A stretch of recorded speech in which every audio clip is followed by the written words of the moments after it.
This is a big one if you're into environment. This is about as big as it gets, they tell me, and it's an honor to be here with a terrific person who's worked so hard on this and some other terrific people. Thank you very much.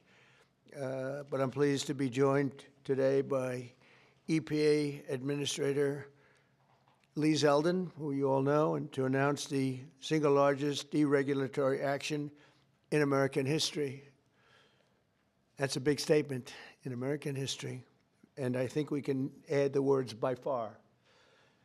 Under the process just completed by the EPA, we are officially terminating the so-called endangerment finding, a disastrous Obama-era policy that severely damaged the American auto industry and massively drove up prices for American consumers. Prices went up incredibly for a worse product.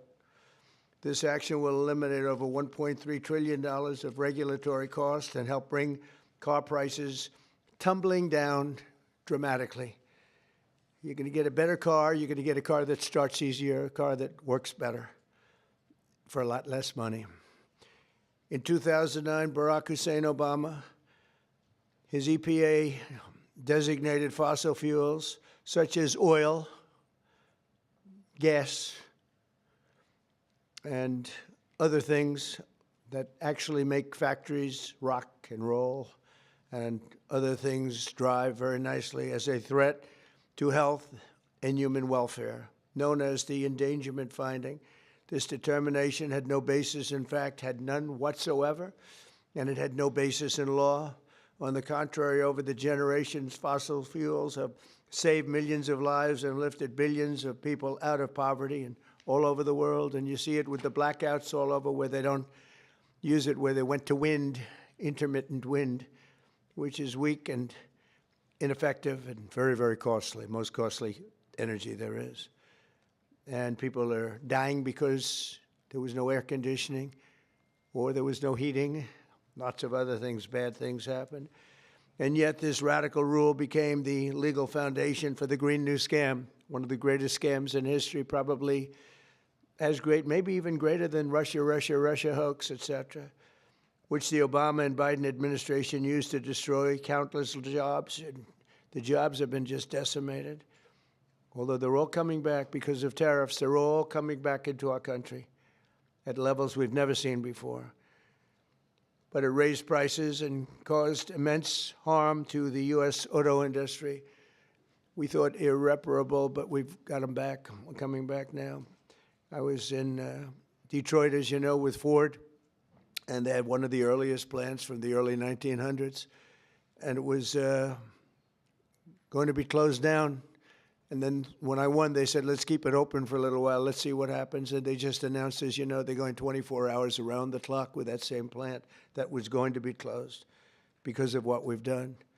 For example, under the endangerment finding, they forced the hated start-stop feature onto American consumers, which unnecessarily shuts off a car's engine when you stop at a red light. In other words, the engine goes off. That's great. The endangerment finding was also used to impose the massive and really very expensive electric vehicle mandate, expensive in the sense that nobody wanted it. Everybody was going to be forced to buy an electric car in a very short period of time, even though you can't power the car because we would have had to spend $5 trillion on power stations. That's all dead, gone, over.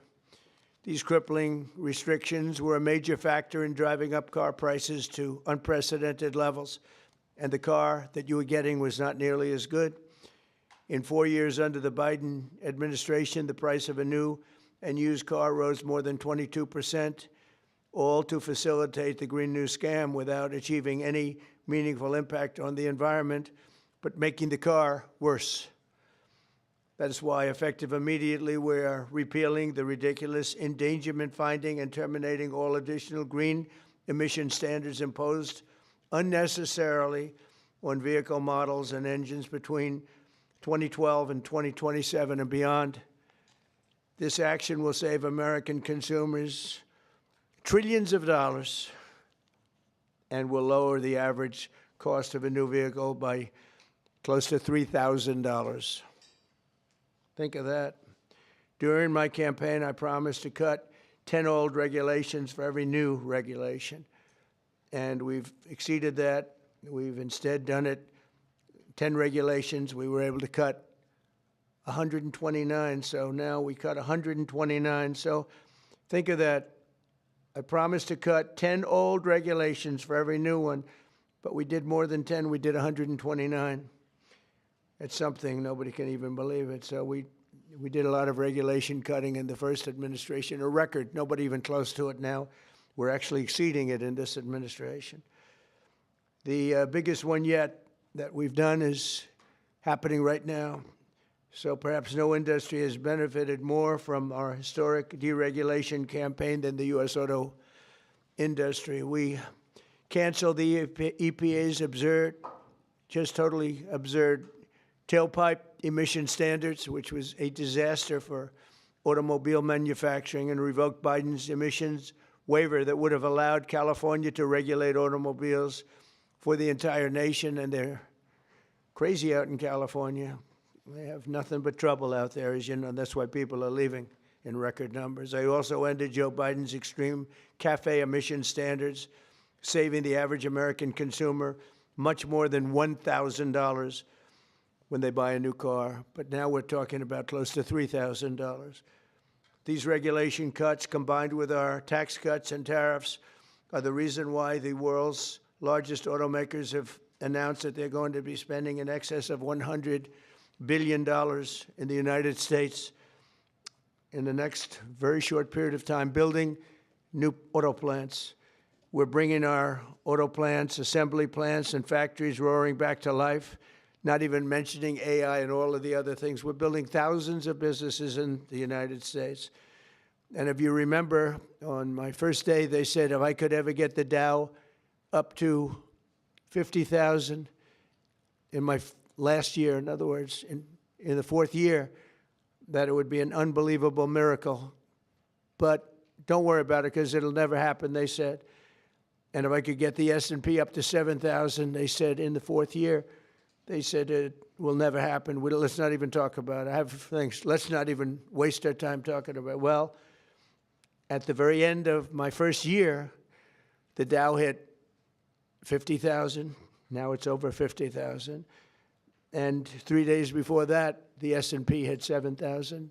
So we didn't have to wait till the end of the fourth year. We just waited till the end of the first year.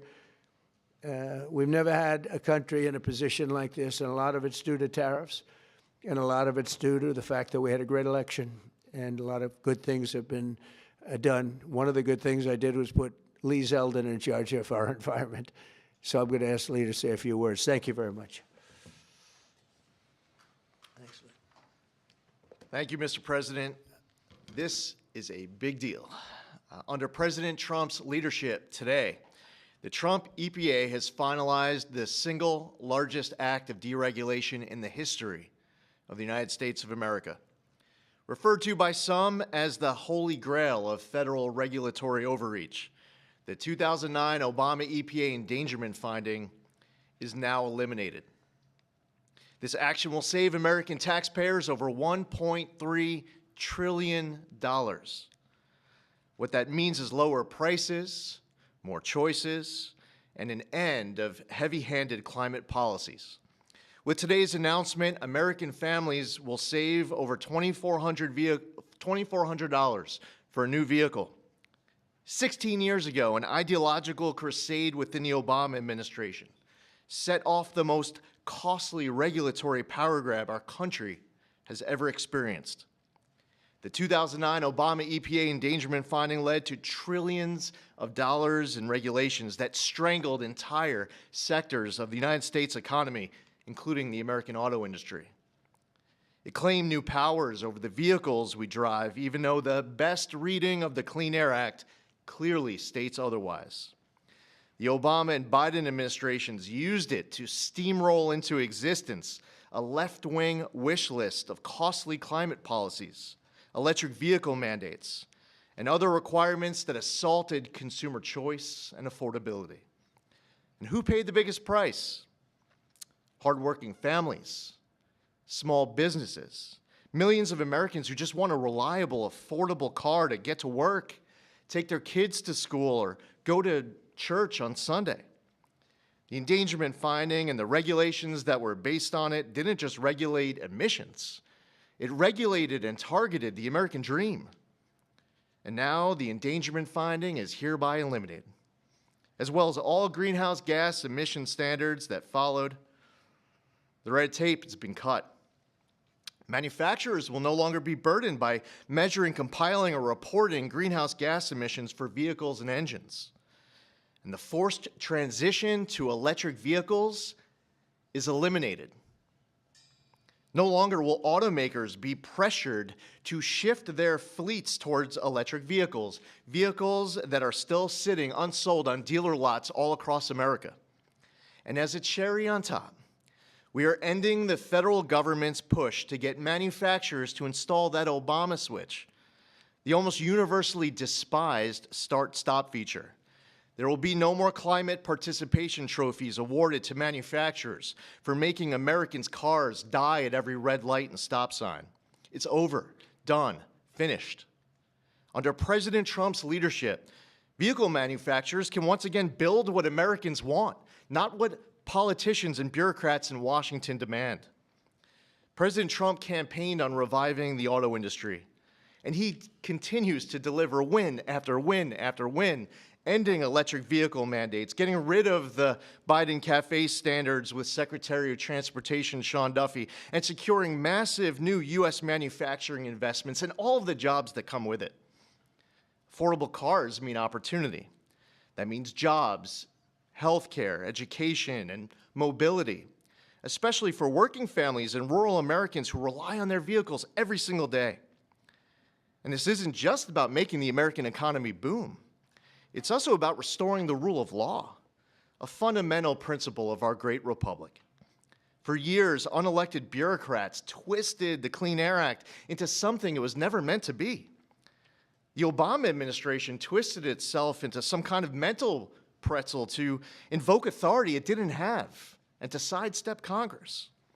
They claimed that 6 greenhouse gas emissions from vehicles, some of which aren't even emitted from vehicles and trucks, contribute some amount above zero to global climate change, what they said endangered public health.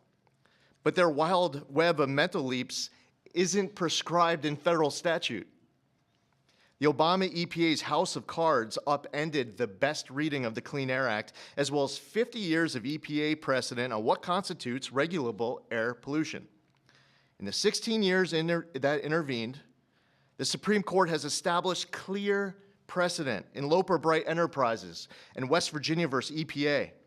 And in light of these Supreme Court decisions and other developments, upon his swearing in last year, President Trump immediately tasked on day one submitting requirements, recommendations, research on the legality and continued applicability of the 2009 endangerment finding.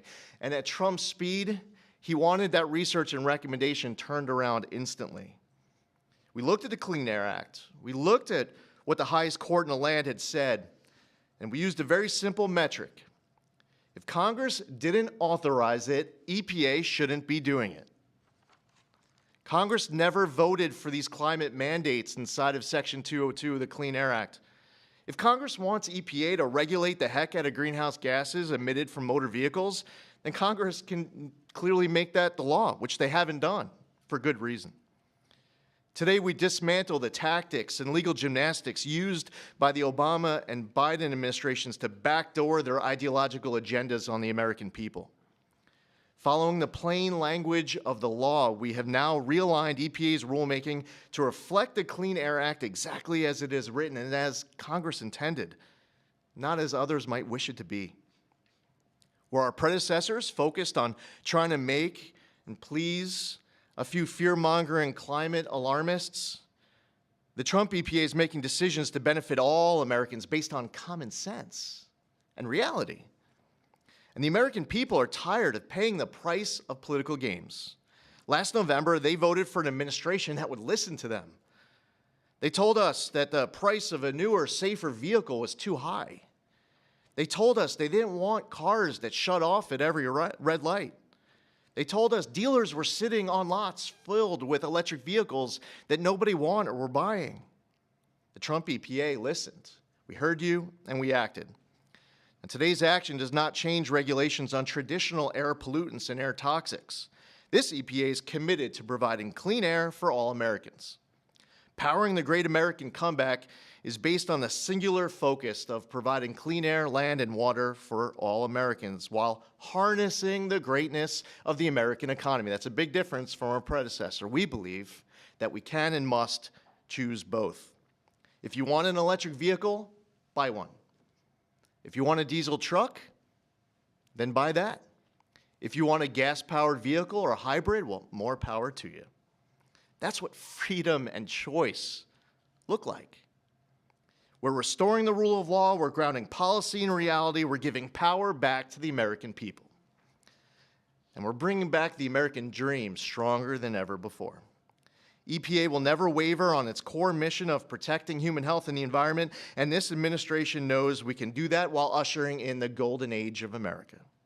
To recap, the 2009 Obama EPA endangerment finding and all greenhouse gas emission standards on light, medium, and heavy-duty vehicles that followed is eliminated. American families now will save over $2,400 for a new vehicle. Today, the single largest act of deregulation in the history of the United States, over $1.3 trillion, the elimination of the endangerment finding is signed, sealed, and delivered. Thank you, Lee. That was long, but good. It was good. Maybe I should say great. It was great, and we appreciate it. Would you have anything to say, Russ? Please. Thank you, Mr. President. Literally no other president would have done this to get at the foundations of the Green New Deal, so tremendously excited that we are where we are today. Great work by Lee. I'm a little worried that this next year will be, EPA alone will be dereg east by the number of things that are going to come out of EPA. So great work to the team. $1.3 trillion in savings, massive historical opportunity. Thank you. Thank you, Russ. Please. Would you like to speak? You're worthy of it. Good man. Thank you, Mr. President. Today is a historic day led by President Trump's leadership. No other president, as Russ said, would have undertaken this and at the speed we did. It was a great team effort. This is the model of the Trump administration, everyone working together, mission aligned. And Lee is also working on cleaning up the horrible situation with regard to farm equipment.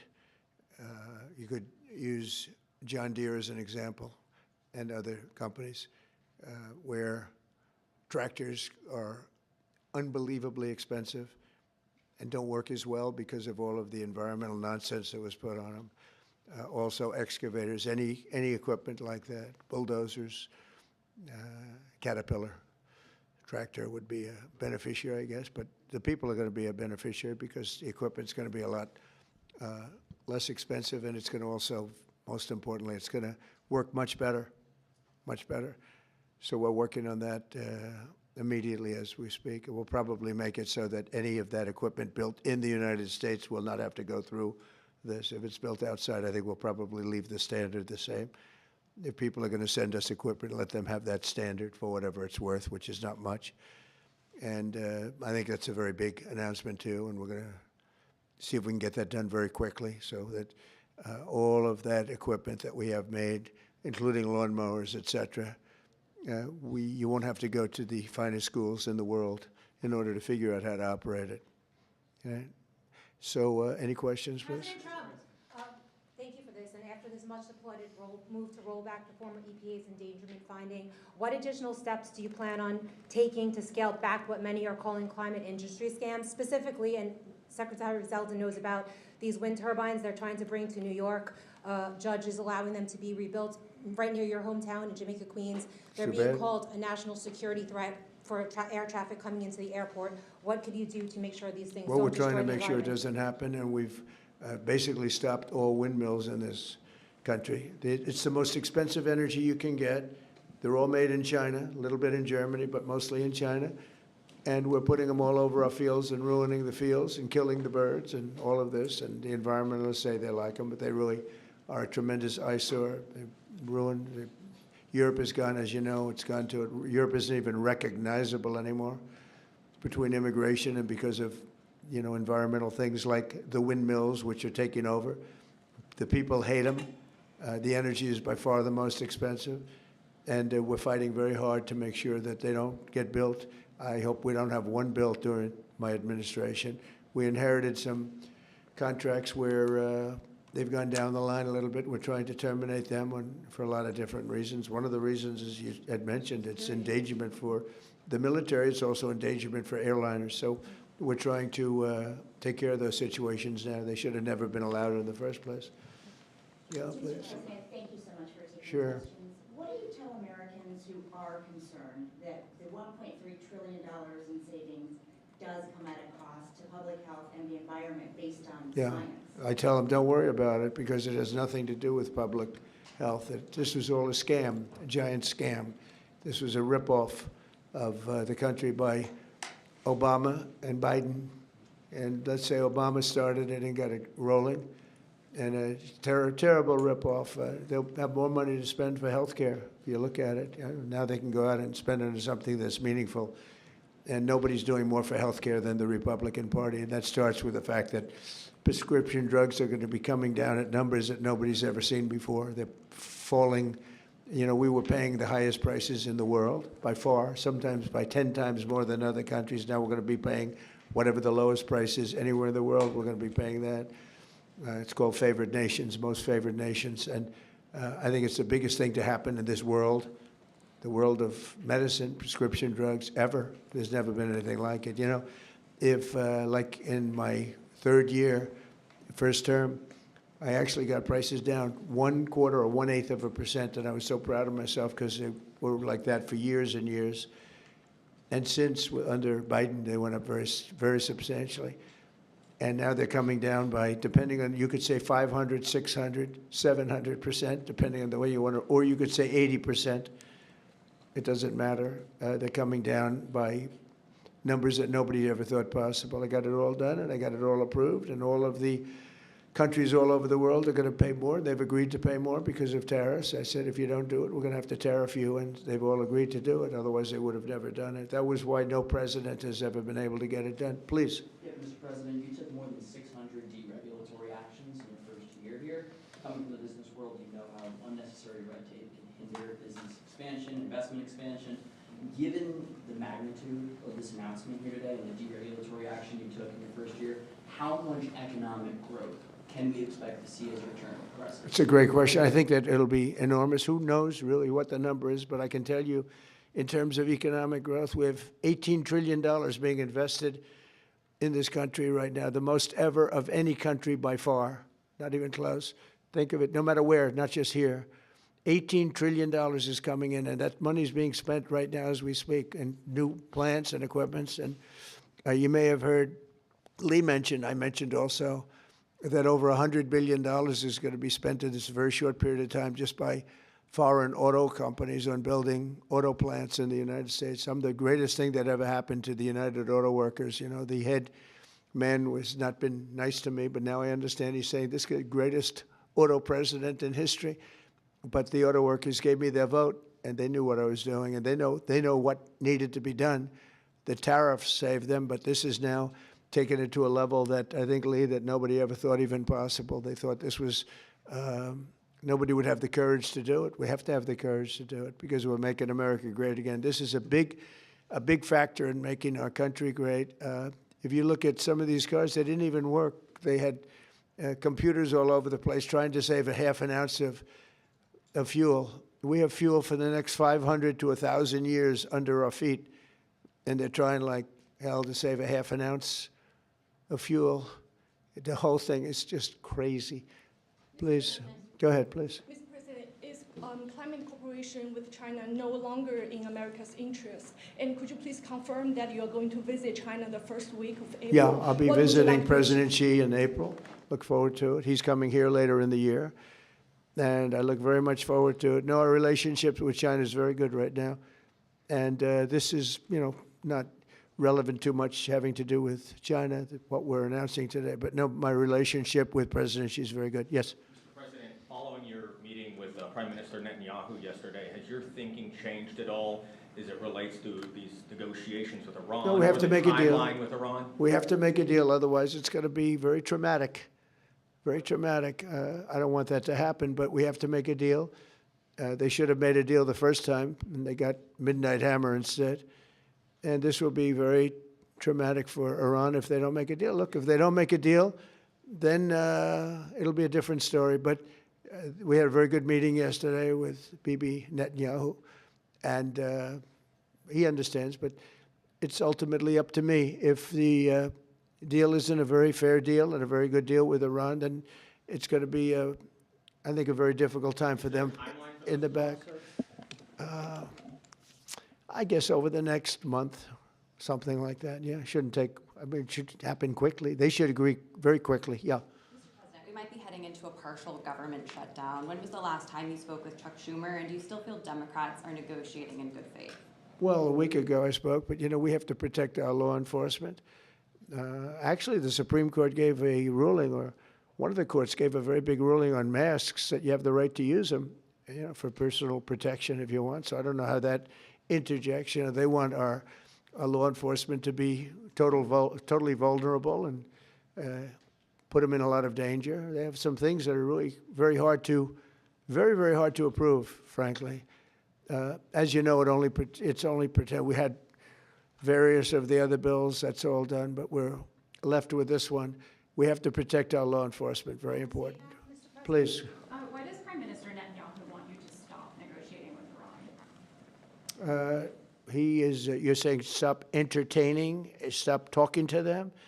Didn't say that, we didn't discuss that. I'll talk to them as long as I like, and we'll see if we can get a deal with them, and if we can't, we'll have to go to phase two. Phase two will be very tough for them. I'm not looking for that.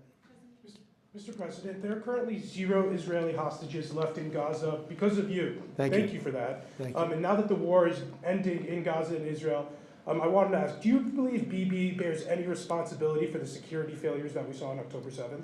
Well, October 7th was a rough time, and I guess everybody's responsible. It's you to look, but it was a terrible attack. It was a sneak attack. It was as violent as unfortunately, I've seen some of the results at levels that probably even you, good reporter, but probably you haven't seen. It was a horrible thing that took place. People was surprised. It was a surprise attack. Nobody saw that coming. He didn't see it coming. Nobody else would have seen it coming if they were in his position, I don't believe. But I can tell you he's been a very good wartime prime minister. He's been very strong. We've worked with him very well. We had tremendous success with Iran and everything else we've done. And he really has been. He's been, extraordinary as far as a wartime prime minister. Not easy. And, you have a president that refuses to give him a pardon. I think that man should be ashamed of himself. A pardon over this trial that's going on. The president of Israel, the primary power he's got is the power to give pardons. And he's not, he said he's given it 5 different times, but he doesn't want to do it because I guess he loses his power. I think the people of Israel should really shame him. He's disgraceful for not giving it. He should give it. But Bibi's been a great wartime prime minister, and I've been the best friend to Israel I think that they've ever had. A lot of people say beyond presidents that they've ever had, and we will continue to be. Yes, ma'am. Mr. President, voter ID polls very well nationally. Even the majority of Democrat voters want it. Right. So why do you think Senate Democrats are resisting the SAVE Act, and what is your strategy and realistic pathway to getting the SAVE Act passed to ensure free and fair elections for the next generation? It's such a great question. I appreciate it, actually, because it's called the Save America Act. We've changed the name. It's the Save America Act, and the Democrats are against it. I heard one of them saying, we will stop the Save America Act. No, we're trying to save America. And it has to do with largely voting. And basically, it's got 3 very simple points. It's got voter ID, photo ID, but voter ID with a photo, right? It's got the confirmation of U.S. citizenship. You have to be a citizen. So you have a vote, you have an ID. That's about a 99% one. And I think 90% with Democrats. Then you have confirmation U.S. citizenship. That's about a 99% one with Republicans, about 86% with Democrats, except Democrat politicians because they cheat on elections. And then you have no mail-in ballots. And there would be no mail-in ballots, very important. You know, we're the only country in the world that does a system like we do. We're the only country in the world that has mail-in ballots. The way we do this is unbelievable. It guarantees cheating. So it's no mail-in ballots with the exception of disability, illness, military, or if you're traveling, you can get an exemption. You know, if you happen to be out of the country for a good reason, you can have an exemption. So with exceptions, it's no mail-in ballots, and that will assure the security of our crooked elections. We have crooked elections, yeah. Mr. President, have you fired or disciplined that staffer who posted the video from your account that included the Obamas? No, I haven't. That was a video on, as you know, voter fraud, and fairly long video, and they had a little piece and had to do with the Lion King. It's been very well, it's been shown all over the place long before that was posted. But that was a very strong, and I'm sure you saw it, a very strong piece on voter fraud, and the piece that you're talking about was all over the place many times, I believe for years. Yeah, please.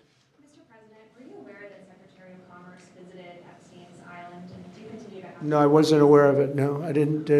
I actually haven't spoken to him about it. I wasn't. But from what I hear, he was there with his wife and children.